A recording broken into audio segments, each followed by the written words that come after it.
Assalamualaikum warahmatullahi wabarakatuh.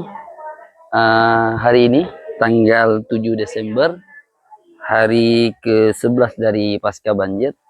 Saya sekarang ada di salah satu rumah fasih Rumah fasih Al-Qur'an PD Jaya. Ini tempat ibu-ibu, anak-anak belajar, khususnya ibu-ibu belajar program dirasah di sini. Dan hari ini rumah fasih Al-Qur'an PD Jaya yang berada di Desa Blangcut, Kecamatan Merah 2, Kabupaten Pidijaya. Ya, seperti yang kita lihat sekarang ini, berdampak daripada banjir bandang yang telah Allah berikan. La haula wala quwata illa billah.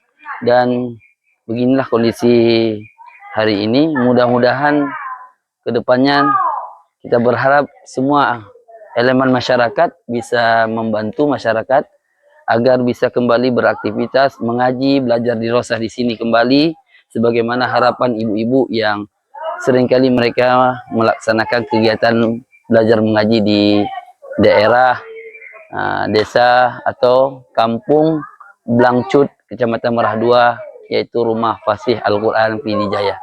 Sekian, Assalamualaikum warahmatullahi wabarakatuh.